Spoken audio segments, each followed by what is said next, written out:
আসসালামু আলাইকুম গাইস, আশা করি সবাই ভালো আছেন। আমি ভালো আছি। চলে আসলাম নিউ একটি ভিডিও নিয়ে। পুরো ভিডিওটি দেখার জন্য সাথেই থাকুন। আজকে ঘরোয়াভাবে কিছু আয়োজন করা হলো, তাই এগুলো রান্নাটা আপনাদের সাথে শেয়ার করতেছি। এখানে পায়েস বসানো হয়েছে, পায়েসটা রান্না হইতেছে। আর এখানে কিছু গুড়া মাছ নদীর। আর এই তো পায়েসের ফাইনাল লুকটা, পায়েসটা কেমন হয়েছে সবাই জানাবেন। আর আমার ভিডিওগুলি কার কার কাছে দেখতে ভালো লাগে সবাই জানাবেন, একটা লাইক কমেন্ট শেয়ার করে যাবেন। আর এখানে ডাউল বসানো হলো,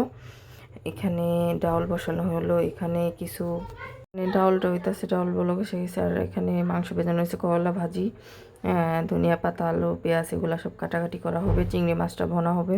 এই তো চিংড়ি মাছটা ভাজা হইতেছে, ভাজা হইলে চিংড়ি মাছটা করা হবে। আর একচুয়ালি গুঁড়া মাছটা রান্না করা হইতেছে, নদীর গুঁড়া। আর গুঁড়া মাছটা রান্নার ফাইনাল লুক কেমন হয়েছে সবাই জানাবেন। এই তো রান্না করা শেষের পথ যায়, পুরা পানিটা শুকিয়ে গেলে গুঁড়া মাছটা নামায় ফেলা হবে। আর আজকের এটা হইলো কিছু হুজুর খাওয়ানো হবে, এই কারণে এই তো চিংড়ি মাছ দিয়ে করলা ভাজি, ভাত বসানো হয়েছে। ডাউলের ফাইনাল লুক, এখানে পায়েসের ফাইনাল লুক। তারপরে বাকি আইটেমগুলি এক এক করে রান্না করা হইব। এই তো এখানে পেঁয়াজ কষানো হইতাছে, পেঁয়াজটা কষানো হইতাছে। এখানে ভুনা হবে, চিংড়ি মাছটা ভুনা করা হবে। চিংড়ি মাছটা একদম সাধারণভাবে ঘরোয়াভাবে ভুনা করে দেওয়া হইতাছে। চিংড়ি মাছটা ফাইনাল লুকটা কেমন হইতাছে, কালারটা কেমন হচ্ছে সবাই জানাবেন। আর আমার আমার ভিডিওগুলি কার কার কাছে দেখতে ভালো লাগে সবাই জানাবেন, একটা হলো লাইক কমেন্ট শেয়ার করে যাবেন। আর পেজটাকে ফলো দিয়ে রাখবেন। এখানে কড়াইতে তেল বসিয়ে দিলাম, তেল গরম হওয়ার পরে পেঁয়াজ মরিচটা দিয়ে দিলাম, দিয়ে দেওয়ার পরে ভালো করে আমি মশলাটা কষিয়ে নিব। এখানে আমি খাসি মুরগিটা রান্না করব, ভালো করে এক এক করে গুঁড়ো মশলা দিয়ে মশলাটা ভালো করে কষিয়ে নিয়েছি। এখানে কিছু কাঁচামরিচ ফালি করে দেওয়া, টমেটো কুচি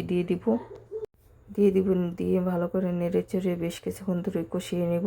তারপরে কেটে ধুয়ে রাখা মাংসটা দিয়ে দিব। আর আমার এখানে মাংসটা দিয়ে এক এক করে মাংসটা দিয়ে আমি ভালো করে নেড়ে চেড়ে বেশ কিছুক্ষণ ধরে কষাবো মাংসটা। আর আমি সবসময় চেষ্টা করি ঘরোয়াভাবে রান্না করার। আমি ঘরোয়াভাবেই রান্না করি। এই তো মাংসটা আমি একটু মশলার সাথে ভালো করে মিশিয়ে নিতেছি, নেড়ে চেড়ে নিয়ে ভালো করে মশলার সাথে মিশিয়ে নিয়ে এখানে আমি বেশ কিছুক্ষণ ধরে কষাবো। মিশিয়ে নিয়ে তারপর ঢাকনা দিয়ে আমি ঢেকে দিব। মাংসতে মানে পানি ওঠা আগ পর্যন্ত। এই তো কিছুক্ষণ পরে বেশ কিছুক্ষণ এই পানি ছেড়ে দিছে, আবার কিছুক্ষণ নেড়ে চেড়ে আমি মাংসটা ভালো করে কষিয়ে নিব। আর মাংসটা ভালো করে আমি বেশ কিছুক্ষণ ধরে এরকম করে কয়েকবার করে কষিয়ে নেব। তারপরে এক এক করে ভালো করে কষাবো মাংসটা যখন তেল ছিঁড়ে দিয়ে আসবে, কষানো হয়ে গেলে আমি কেটে রাখা আলুটা দিয়ে দিব। আলুটা দিয়েও আমি ভালো করে নেড়ে চেড়ে বেশ কিছুক্ষণ ধরে একটু কষিয়ে নিব। কষিয়ে নেব। তারপরে পরিমাণ মতন ঝোলের পানিটা দিয়ে দিব। ঝোলের পানিটা দেওয়ার পরে আমি এখানে ভালো করে নেড়ে চেড়ে ঝোলের পানিটা দিয়ে রান্না করে নিব। আর এই তো আমার রান্নার ফাইনাল লুক। কার কাছে কেমন লাগছে সবাই জানাবেন। পুরো ভিডিওটি দেখার জন্য ধন্যবাদ।